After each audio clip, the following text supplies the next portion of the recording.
कोरोड्रा tutorial number 2। मैं सतीश आप सबका स्वागत करता हूं। यहाँ पे हम सीखने वाले कोरोड्रा की कुछ और एक्स्ट्रा ऑप्शंस। जी हाँ दोस्तों, तो सबसे पहले तो मैंने आपको दिखाई दे रहा है, मैंने थीम जो रखा है, अभी मैंने जो अपीयरेंस रखा है वो आपको लाइट मोड दिख रहा है, मीडियम मोड दिख रहा है, मैंने डार्क मोड नहीं रखा है। वो इसलिए क्योंकि मैं यहाँ पे कुछ चीज़ बताना चाहूँगा आपको ज़रूर। पहले मैं न्यू फाइल लेता हूँ, यहाँ पे कोई भी पेज रहने दो, A4 साइज़ का पेज या जो भी पेज आप लेना चाहते हो वो ले लीजिए। मैं ओके कर रहा हूँ। यहाँ पे आपको पेज दिखाई दे रहा है। मैंने आपको बताया था पार्ट 1 में कि आप पेज के अंदर भी काम कर सकते हैं, पेज के बाहर भी काम कर सकते हैं। तो यहाँ पे रेक्टेंगल मैं लेता हूँ, रेक्टेंगल पे क्लिक करना है। रेक्टेंगल पे जैसे मैं क्लिक करूँगा, वहाँ पे माउस रखूँगा तो आपको दिखाई देता है कि भाई इसका शॉर्टकट की है F6। तो आप F6 प्रेस करके भी ले सकते हैं। मैं F6 नहीं प्रेस करूँगा क्योंकि मैंने जो रिकॉर्डिंग सॉफ्टवेयर रखा है ना इसमें, तो उसका स्टॉप शॉर्टकट की मैंने F6 रखा है फिलहाल के लिए, इसलिए मैं F6 नहीं प्रेस करूँगा। यहाँ से मैं माउस से ले रहा हूँ, आप F6 से ले सकते हैं, बेशक ले सकते हैं। आप यहाँ पे ड्रॉ कीजिए, ये बाहर भी ड्रॉ होगा, अंदर भी ड्रॉ होगा। तो मुझे ये बताना है कि आपको कि ये पेज बॉर्डर मुझे नहीं चाहिए फिलहाल के लिए, क्योंकि मैं आपको ये सिखा रहा हूँ ऑब्जेक्ट कैसे ड्रॉ होते हैं। हम कुछ रेडीमेड लोगो जो पहले से बने बनाए वो बना के मैं आपको दिखाऊंगा। अब देखिए, हमारी लाइफ तो लोगों से भरी पड़ी है। आप सुबह उठते ही आगे देखेंगे, जैसे ब्रश करने जाएंगे तो भी ब्रश या टूथपेस्ट का लोगो मिलता है आपको देखने के लिए कंपनी का। फ्रिज की तरफ देखेंगे तो फ्रिज का लोगो, या कोई मतलब जो भी चीज़ आप सुबह देखते हो उसमें कहीं ना कहीं पे आपको लोगो नज़र आता है वो प्रोडक्ट के ऊपर। ओके, अगर आप डिजिटल सिटीज़ में रहते हो, ऐसे स्मार्ट सिटीज़ में रहते हो, तो वहाँ पे बहुत सारी प्रोडक्ट आपके पास स्मार्ट प्रोडक्ट रहेंगे। मोबाइल का देखो, मोबाइल का लोगो रहेगा, राइट। तो ऐसे समय में हमें एक लोगो बनाना सीखना है, मतलब जो रेडीमेड कंपनीज है उनका लोगो कैसे बनाया गया है वो हम इसमें सीखेंगे। देखिए, वही लोगो आपको नहीं बनाने, मैं पहले बता रहा हूँ। हम ये लोगो सीखने क्यों हैं? क्योंकि हमें ये टूल्स सीखने हैं। अब मैं टूल्स आपको लोगों के अंदर ही बताऊंगा, डायरेक्टली लोगो बताते बताते, मतलब छोटे छोटे लोगो बनाएंगे हम, और उसके अंदर ये टूल्स एक एक कवर करते जाएंगे कि ये टूल्स यूज़ करके ये लोगो बनाया गया है। ऐसा कर सकते हैं हम। मैं आपको डायरेक्टली टूल्स भी पढ़ा सकता हूँ, कोई बात नहीं, लेकिन ये मेरा फंडा नहीं, क्योंकि टूल्स मैं आपको पढ़ाने जाऊँगा तो आपको थोड़ा सा बोरिंग टाइप लगेगा। यार ये टूल ये ऐसा कर रहा है, ये लाइन ड्रॉ कर रहा है, ये कट हो रहा है, वो कट हो रहा है, और जब हम लोगो पढ़ने जाएंगे तब तक आप टूल भूल जाओगे। ऐसा होता है बहुत सारी बार, तो बोरिंग टाइप भी लगता है, और मुझे बोरिंग नहीं बनाना है लेक्चर्स को। लर्न मोर, फन मोर। ओके, सो यहाँ पे हम क्या करेंगे, फिलहाल मैं ये पेज बॉर्डर को गायब करना चाहता हूँ, तो इसलिए मैंने लाइट मोड रखा है। आपको पेज बॉर्डर दिखाई दे रही है। तो अब पेज बॉर्डर को गायब करने के लिए व्यू मेनू, पेज और पेज बॉर्डर दिखाई दे रहा है। व्यू मेनू में पेज, ये ऑप्शन आपको यहाँ पे क्लियरली दिख रहा है, और उसके अंदर पेज बॉर्डर ये ऑप्शन चेक है। जो मैं इसे अनचेक कर देता हूँ तो ये गायब हो रहा है। अगर मैं शॉर्टकट की प्रेस करूँ तो यहाँ पे मैं Alt V प्रेस करूंगा एक साथ। Alt V के बाद एक साथ Alt V प्रेस करना है, बाद में छोड़ देना Alt V को, बाद में P प्रेस करना है और P डबल प्रेस करना है। P page, P page border. Now you can check it out, page border show हो गया। Alt V, और उसके बाद यहाँ पे याद रखिए Alt V के बाद आपको व्यू मेनू में आना है। P के लिए, पेज बॉर्डर के लिए यहाँ पे आपको दिख भी रहा है, पेज बॉर्डर के लिए P है, पेज बॉर्डर के लिए P है। अगर आप P प्रेस करोगे तो इस तरह से आ जाएगा, Alt V then P page border show, Alt V P page border hide. Great. So page border मैंने इसलिए गायब किया क्योंकि मुझे प्रिंट कुछ नहीं करना है, हमें बस ऑब्जेक्ट बनाना सीखना है, तो पेज बॉर्डर की यहाँ पे ज़रूरत नहीं है। मैं यहाँ पे रेक्टेंगल ड्रॉ करूँगा, इस तरह से दिखाई दे रहा है आपको। बहुत सारे रेक्टेंगल मैंने ड्रॉ किए, सब एक साथ मिटाने तो Ctrl A, select all, keyboard पे डिलीट बटन दबा दो, डिलीट हो जाएंगे। अब ये पूरा आपका कैनवास तो बिल्कुल रखा नहीं, पेज रखा ही नहीं। यहाँ पे पूरा पेज जो दिख रहा है, यहाँ पे वर्किंग एरिया, वर्क स्पेस है, तो इसमें कहीं पे भी आप काम कर सकते हैं आराम से। लेकिन जब प्रिंट करना है तो आपको पेज बॉर्डर शो करके इस लोगो को या जो भी चीज़ आप बना रहे हो उसको पेज बॉर्डर के अंदर फिट करना पड़ेगा। वो बात की बात है, हमें प्रिंट अभी करना नहीं है क्योंकि प्रिंटर आपके पास वैसे भी अवेलेबल नहीं रहेगा। ओके, फिलहाल आपको करना क्या है, आपको इस लोगो को पहले डिज़ाइन करना सीखना है, कैसे बनाना है। तो यहाँ पे मैं कुछ टूल्स, मैंने रेक्टेंगल टूल लिया, आपको दिखाई दे रहा है। F6 प्रेस कीजिए, आपको टूल मिल जाएगा, और यहाँ पे आपको दिखाई दे रहा है ये है पिक टूल। अब रेक्टेंगल टूल और पिक टूल का यूज़ देखिए। पहले रेक्टेंगल टूल से रेक्टेंगल ऐसे क्लिक एंड ड्रैग करके, हॉरिजॉन्टल चाहिए तो हॉरिजॉन्टल, इधर ड्रैग करेंगे तो वर्टिकल ड्रॉ होता है, ये मैंने पहले बताया था। अब मैंने हॉरिजॉन्टल ड्रॉ किया, लेकिन बाद में पता चला इसे वर्टिकल बनाना है, तो आप अब पिक टूल की तरफ जा सकते हो। और पिक टूल को लाने के लिए मैंने क्या किया है, देखो सिंपली रेक्टेंगल टूल एक्टिव है, यहाँ पे देखिए रेक्टेंगल टूल चल रहा है, मेरा माउस पॉइंटर में दिख रहा है। मैं कीबोर्ड पे बस स्पेस बटन प्रेस करूंगा तो ऑटोमेटिकली पिक टूल की तरफ स्विच हो रहा है। तो ये लास्ट दो टूल के बीच में स्विच होने के लिए आपको स्पेस बटन यूज किया जा सकता है। आप दोबारा आप स्पेस कीजिए, रेक्टेंगल टूल आ रहा है, दोबारा स्पेस कीजिए, पिक टूल आ रहा है, दिखाई दे रहा है, स्पेस स्पेस स्पेस स्पेस, बस। ओके, फिलहाल मैंने आपको बताया कि स्पेस मैंने प्रेस किया, और यहाँ पे हम पिक टूल पे आ चुके हैं। पिक टूल आपको अलाउ करता है कि इस ऑब्जेक्ट की साइज़ कम ज़्यादा करे। आप इसे वर्टिकल खींचेंगे तो ये वर्टिकल बढ़ेगा, आप इसे हॉरिजॉन्टल खींचेंगे तो ये हॉरिजॉन्टल हो जाएगा। अब इसके बाद मैं क्या करना चाहता हूँ, एक बड़ा एक स्टैंडर्ड लोगो बना रहा हूँ, पुराना लोगो ही है लेकिन एक छोटा सा लोगो है जिसमें छोटे से टूल्स आपको सीखने मिलेंगे। पहले तो आपको रेक्टेंगल ड्रॉ करना समझ में आया, इसकी साइज़ कैसे बढ़ानी वो भी मैंने आपको बताया। यहाँ पे अगर मुझे कोई मार्क करना है, यहाँ पे ये सेंटर है उसका, वैसे भी मार्क आ रहा है, ये देखिए सेंटर पॉइंट। लेकिन अगर मुझे मार्क करना है तो मैं स्केल की हेल्प लूँगा। अब ये जो स्केल होता है ना, इसमें आप माउस लाओ और इससे अगर आप ड्रैग करते हो तो आपको एक गाइड लाइन मिलती है, गाइड।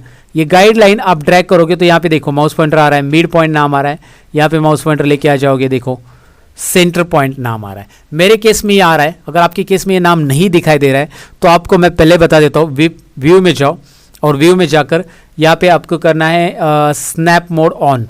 ये दिखाई दे रहा है स्नैप टू ऑब्जेक्ट, ये मोड ऑन रखना है। स्नैप ऑन ही है तो इसलिए स्नैप ऑफ करने के लिए अल्ट क्यू शॉर्टकट की आपको ऑफ नहीं करना है बिल्कुल।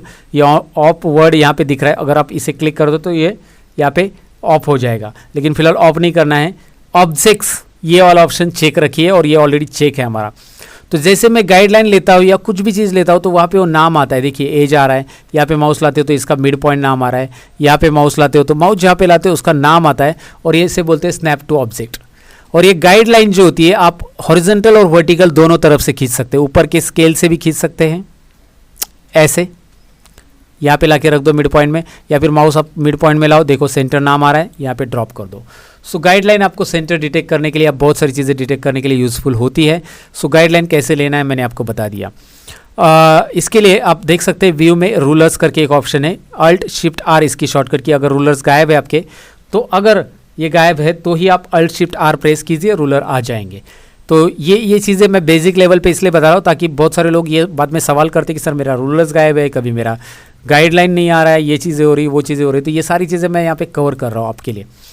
तो पहले मैंने आपको बताया कि सेंटर कैसे डिटेक्ट होगा, गाइडलाइन कैसे लेते हैं और स्नैप टू ऑब्जेक्ट क्या होता है। अब मैं माउस पॉइंटर जैसे ही मतलब जब भी कुछ ऑब्जेक्ट ड्रॉ करने जाऊँगा तो यहाँ पे उसके नाम आते रहते हैं। इस सेंटर ये देखिए मिड पॉइंट नाम आ रहा है, ऑब्जेक्ट के ऊपर मिड पॉइंट आ रहा है, ये इंटरेस्टिंग पार्ट है, ये मिड पॉइंट नाम आ रहा है। पहले पुराने कोलोरा में क्या होता था कि ऑब्जेक्ट नया लेंगे या कुछ ड्रॉ करने के लिए लेंगे तभी ये नाम आते थे। अभी आप पिक टूल लेके भी जाओगे, ये पिक टूल जो है हमारा, ओके।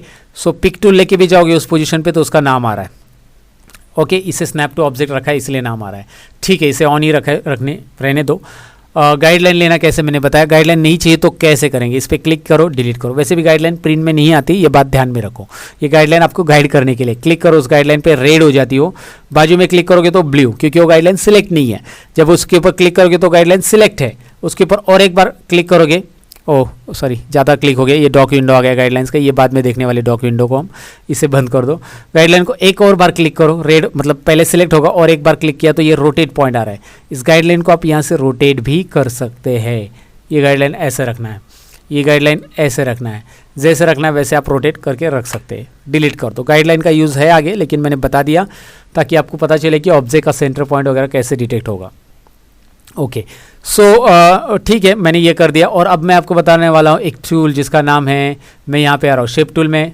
आपको ये शेप टूल के बारे में हम जानने वाले हैं, लेकिन शेप टूल के पहले एक टूल मैं बताना चाहूँगा। शेप टूल हम बाद में देखते हैं, शेप टूल से क्या होता है वो हम देखने वाले। पहले यहाँ पे आपको क्रॉप टूल वगैरह दिख रहा है, उसके अंदर क्रॉप टूल के नीचे सेकेंड टूल में देखिए, ये ऊपर से 3 नंबर का टूल है क्रॉप टूल, क्रॉप का साइन आपको दिख रहा है, उसमें 3 नंबर में 2 नंबर का टूल है नाइफ टूल, 3 नंबर में 2 नंबर नाइफ टूल।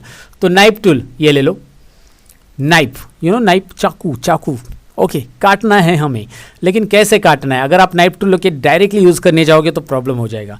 मुझे इस ऑब्जेक्ट को काटना है, चलो मैं अगर डायरेक्टली यहाँ पे ड्रैग करता हूँ इस ऑब्जेक्ट को, ऐसे 2 पॉइंट लेता हूँ। देखिए मैंने ड्रैग किया, क्योंकि मैंने ऑब्जेक्ट को यहाँ पे 2 पॉइंट लेने की कोशिश की। यहाँ पे दिख रहा है आपको 2 पॉइंट लाइन मोड मैंने लिया है, 2 पॉइंट लाइन मोड में लिया, ऑब्जेक्ट को मैंने काटा है। लेकिन मैं ऑब्जेक्ट को अभी पिक टूल से सिलेक्ट करने जाता हूँ। जब ऑब्जेक्ट को मैं क्लिक कर रहा हूँ तो मैंने 2 पॉइंट में जो काटा है ना ऐसे क्रॉस, तो ये पॉइंट और ये एक पॉइंट आपको दिखाई दे रहा है। ध्यान रखिए नाइफ टूल यूज़ करने के कुछ रूल्स। नाइफ टूल लेने के बाद ऑब्जेक्ट सिलेक्टेड है, नाइफ टूल लेने के बाद आप ऐसा ड्रैग कर रहे हो, ड्रैग करने के बाद आपको यहाँ पे बस कुछ एक ही पॉइंट काटा हुआ दिखाई देगा कभी कभी, लेकिन आप पिक टूल पे जाओ, पिक टूल पे बाजू में क्लिक करो पहले इधर, और फिर ऑब्जेक्ट को सिलेक्ट करो, आपको दिखाई देगा कि यहाँ पे ये ऑब्जेक्ट सेपरेट हो चुका है, ये ऑब्जेक्ट सेपरेट हो चुका है। लेकिन ये ऑब्जेक्ट सेपरेट हो चुका है, लेकिन इसमें कलर फिल नहीं कर सकते आप अभी। हाँ, इसका आउटलाइन कलर दे सकते हैं, राइट क्लिक करके आउटलाइन कलर इसको दे सकते हैं, लेकिन लेफ्ट क्लिक करोगे तो कलर फिल नहीं होगा, क्योंकि ऑब्जेक्ट एम्प्टी हो चुका है। और ऑब्जेक्ट जब चारों तरफ से बाउंड्री है उसको, तो ही उसमें कलर फिल होगा, याद रखिए कभी भी। तो ऑब्जेक्ट को दोबारा लीजिए और इसे मुझे कट करना है, लेकिन मैं इस बार नाइफ टूल ले रहा हूँ, लेकिन इस बार मैं कुछ अलग टूल यूज़ करूँगा, साथ में ये वाला ऑप्शन ऑन रखूँगा। इन दोनों को भी हम सीखेंगे, और नाइफ टूल में डिटेल में जब नाइफ टूल की बारी होगी तब हम इनको भी सीखेंगे। जब टूल्स में आपको टूल सेपरेटली मैं आपको पढ़ाऊँगा सारे टूल्स, लेकिन पहले हम एक एक टूल्स को समझ लेते हैं कि उसको कहाँ पर कैसे यूज़ किया जा रहा है। तो यहाँ पर मैं ऑटो क्लोज ऑन कट, ये बहुत सारे लोगों का प्रॉब्लम रहता है, ये ऑन नहीं करते और बोलते कि सर हमारा ऑब्जेक्ट है ना उसमें कलर फील ही नहीं हो रहा है कट करने के बाद। तो ये ऑटो क्लोज कौन करेगा भाई? ऑटो क्लोज ऑन कट ये चेक रखिए, ये ऑन है। अभी देखिए वो ऑन हो गया, कुछ अलग तरीके से दिख रहा है, राइट। ये वाला ये option auto close on cut नाम आ रहा है, तो ये अलग कलर में दिख रहा है, अभी दिख रहा है वहाँ पे, वो हाईलाइट हो रहा है। Now what I am going to do, अगर मैं ऐसा ड्रैग करता हूँ, अभी मैं ऐसा बस क्रॉस दिखा रहा हूँ, ड्रैग करता हूँ, तो अभी आपको कुछ दिख रहा है वो ऑब्जेक्ट में बीच में लाइन, और बाजू में क्लिक कीजिए, पिक टूल लीजिए, बाजू में क्लिक कीजिए, इस ऑब्जेक्ट पे क्लिक कीजिए, यहाँ पे अलग कलर फिल दे सकते हैं, यहाँ पे अलग कलर, ओ ग्रेट, राइट, ओके। तो आपको ऑब्जेक्ट को कट करना समझ में आया कैसे करना है।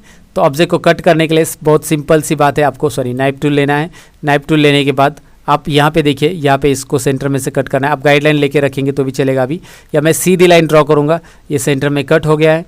यहाँ पे कुछ अलग कलर मुझे देना है, तो मैं इसमें रेड कलर दे देता हूँ, सपोज इस तरह से। तो मैंने रेड, लेफ्ट और राइट क्लिक दोनों किया, बॉर्डर को भी रेड कलर मैंने दिया। इसकी साइज़ मैं यहाँ पे कम करना चाहता हूँ, कम कर दिया मैंने इसकी साइज़ इस वाले बॉक्स की, और यहाँ पे मैंने रेड कलर रख दिया। अब मैंने क्या किया, दिखाई दे रहा है, दो सेपरेट पार्ट बनाए और उसमें एक की साइज़ मैंने कम कर दी हॉरिजॉन्टली कैसे कम कर दी दोबारा दिखाता हूँ। ये पॉइंट से, मिड पॉइंट से मैं इधर लेके आया हूँ और इसको मैंने इस तरह से कलर दे दिया। अब मैं यहाँ पे टेक्स्ट लिखना चाहता हूँ, चलिए अभी मैं टेक्स्ट लिखता हूँ। तो टेक्स्ट टूल के लिए यहाँ पे दिखाई दे रहा है टेक्स्ट टूल, माउस लेके आइए, यहाँ पे F8 उसकी शॉर्टकट की है। हाँ, मैं F8 प्रेस कर सकता हूँ अभी, क्योंकि F6 मेरा ऑलरेडी रिकॉर्डिंग का शॉर्टकट की, स्टॉप के लिए रिकॉर्डिंग सॉफ्टवेयर का, अगर मैं प्रेस करूँगा तो स्टॉप होता है, और मैंने एक बार रिकॉर्डिंग कैंसिल कर दिया है वो शॉर्टकट की बताने के चक्कर में, ये दोबारा रिकॉर्ड कर रहा हूँ आपके लिए। सो मैं F8 प्रेस कर रहा हूँ अभी फ़िलहाल, F8 ये इसके लिए है टेक्स्ट। अब मैं यहाँ पे क्लिक करता हूँ, इसमें दो तरह के टेक्स्ट रहते हैं, एक रहता है आर्टिस्टिक टेक्स्ट, एक रहता है पैराग्राफ टेक्स्ट। अभी आर्टिस्टिक टेक्स्ट और पैराग्राफ टेक्स्ट क्या होता है मैं अभी समझा देता हूँ थोड़ा सा, फिर बाद में उसे आर्टिस्टिक अगर आप करते हो तो उसे पैराग्राफ में कैसे कन्वर्ट करना है वो भी हम जानेंगे। पहले मैंने यहाँ पे क्लिक किया है और आप देख रहे हैं कि ये आर्टिस्टिक टेक्स्ट आ रहा है। आर्टिस्टिक टेक्स्ट होता क्या है कि आपको पॉइंट मिलते हैं और आप उसकी डायरेक्टली साइज़ बढ़ा सकते हैं। कॉर्नर पे पॉइंट मिल रहा है, आप इसकी डायरेक्टली साइज़ बढ़ा सकते हैं। आप इस पे पिक टूल का इस्तेमाल डायरेक्टली इस टेक्स्ट के ऊपर कर सकते हैं साइज़ बढ़ाने के लिए। कॉर्नर पॉइंट्स जैसे ऑब्जेक्ट रहता है वैसे ही ये टेक्स्ट काम करता है ऑब्जेक्ट की तरह ही। कॉर्नर पे साइज़ बढ़ाओ, रोटेट करो, सारी चीज़ें होती है। पैराग्राफ टेक्स्ट क्या होता है, अगर आप टेक्स्ट टूल पे लेते हो और इधर क्लिक एंड ड्रैग करते हो, क्लिक एंड ड्रैग किया मैंने, एक पैराग्राफ बॉक्स आता है and this is called paragraph text. अगर आप इसके अंदर लिखते हो सो दैट मीन कि भाई ये पैराग्राफ के अंदर है, अगर आप साइज़ बढ़ाओगे तो ये पैराग्राफ का बढ़ेगा। तो इसकी साइज़ बढ़ाने के लिए आपको कुछ और तरीके यूज़ करने पड़ेंगे, और जब हम पैराग्राफ पे काम करेंगे तब सीखेंगे। फिलहाल इसमें खिचड़ी नहीं पकाएंगे हम। ओके, मैंने आपको बस इंफॉर्मेशन दी कि भाई आप क्लिक करके ड्रैग करोगे तो पैराग्राफ टेक्स्ट आने वाला है। तो आपको पैराग्राफ टेक्स्ट नहीं लेना है, आर्टिस्टिक टेक्स्ट लेना है। ओके, आर्टिस्टिक रखिए। ओके, सही है, यही है प्रोनाउंसिएशन। ओके, थोड़ा सा वो डिफिकल्ट भी वर्ड है, आप भी ट्राई कीजिएगा प्रोनाउंस करने का। ओके, तो यहाँ पे मैं लिख रहा हूँ, क्या लिखना है मुझे लिखना है लाइक दिस, एयरटेल का पुराना लोगो। अगर आप एयरटेल के पुराने मेंबर हो तो आपको पता रहेगा। भाई इस कंपनी का मैं एडवर्टाइज़ बिल्कुल नहीं कर रहा हूँ, मैं इस ब्रांड का बिल्कुल एडवर्टाइज़ नहीं कर रहा हूँ, मैं बस बता रहा हूँ आपको कि भाई हमें एक पुराना लोगो बना के देखना है जो कि कैसा था उनका लोगो, और लोगों के कौन से टाइप्स रहते हैं। 7 टाइप्स के अलग अलग लोगो रहते हैं दोस्तों, और वो एक वीडियो में हम कवर करेंगे कि लोगों के अलग अलग टाइप्स कौन से रहते हैं, किस लोगों को क्या कभी यूज़ किया जा सकता है, वो सारी चीज़ें हम सीखेंगे ज़रूर यार, एक्सपर्ट बनना है आपको। तो एयरटेल मैंने यहाँ पे टाइप किया, और एयरटेल का जो फॉन्ट होता है यहाँ पे देखिए, मैंने जैसे एयरटेल टाइप किया कॉर्नर पॉइंट से मैंने इसकी साइज़ बढ़ाई। देखिए कॉर्नर पॉइंट, ये आर्टिस्टिक टेक्स्ट है, आप बिंदास यहाँ से साइज़ बढ़ा सकते हैं। दूसरा ऑप्शन ये है आपके लिए कि आपने ये टेक्स्ट टाइप किया, उसके बाद पिक टूल से आप सिलेक्ट करें और प्रॉपर्टी बार पे चेक करिए। प्रॉपर्टी बार आपको प्रॉपर्टीज दे रहे हैं कि भाई इसका फॉन्ट आप यहाँ से बदल सकते हैं। अब ये प्रॉपर्टी बार आपके लिए टेक्स्ट टूल बार का काम कर रहा है, टेक्स्ट टूल बार, तो टेक्स्ट टूल बार आपको अलग से लेने की जरूरत नहीं है।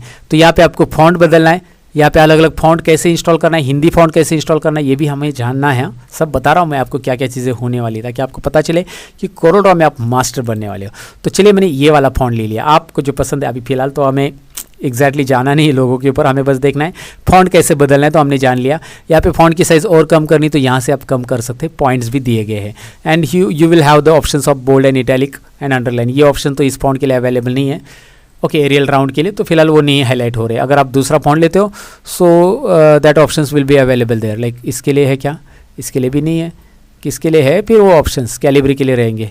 हाँ ये है, कैलिब्री फॉन्ट के लिए है, बोल्ड वगैरह। ओके, सो फिलहाल तो मैं एरियल, मुझे ये पसंद है, मेरी पसंद का लूँगा, आप अपनी पसंद का ले लो, क्योंकि हम अपनी पसंद का लोगो डिज़ाइन करें। अगर आपको फॉन्ट एग्जैक्टली पता चल रहा है उनका तो ले लीजिए। वैसे भी मैंने आपको बोला है कि ये लोगो आपको बनाने के लिए कोई बोलेगा नहीं, बस आपको इसके ऊपर प्रैक्टिस करनी है, लेकिन आपको खुद की आइडियाज़ बिल्ड करनी है। लेकिन तभी आप आइडियाज़ बिल्ड करोगे जब आप पुराने किसी के लोगोज बना के रखोगे, टूल्स समझ लोगे कि नाइफ टूल का काम क्या था।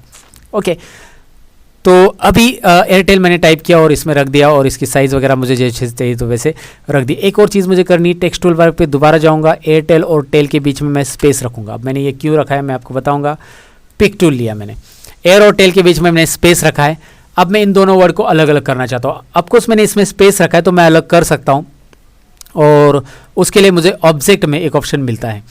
यहाँ पे देखिए ऑब्जेक्ट मेनू के अंदर ब्रेक आर्टिस्टिक टेक्स्ट, अगर आप ध्यान से देखेंगे यहाँ पे ब्रेक आर्टिस्टिक टेक्स्ट ये ऑप्शन आ रहा है। कंट्रोल के उसकी शॉर्टकट की आप प्रेस कर सकते हैं। अब मैंने स्पेस दोनों के बीच में इसलिए रखा था ताकि मैं इन दोनों को अलग अलग कर सकूं। अगर स्पेस नहीं है तो ये टेक्स्ट कैसे ब्रेक होगा पता है, अगर स्पेस नहीं और आपने इसको ब्रेक किया, इसमें स्पेस नहीं है एयर में, अभी मैंने इसको कंट्रोल के किया तो ए अलग होगा, आई अलग होगा और आर अलग होगा। दिख रहा है ना, अंडू कर देता हूँ मैं। फिलहाल ऐसे नहीं करना है मुझे, जब जरूरत होगी तब मैं करूँगा। तो एयरटेल में टेल का कलर मैं वाइट करना चाहता हूँ, इसलिए मैंने उसको स्पेस दिया, ब्रेक किया, ये सारी चीज़ें की। और ये आई को जो है, आई के ऊपर राउंड ही है ऑलरेडी, लेकिन प्रॉपर राउंड नहीं है तो मैं यहाँ पे राउंड भी ड्रॉ करूँगा। अगर राउंड नहीं है तो राउंड नहीं है तो प्रॉपर ऊपर से राउंड, मुझे आई का जो ऊपर का पॉइंट है ना ये सर्कल, उसको रेड देना है।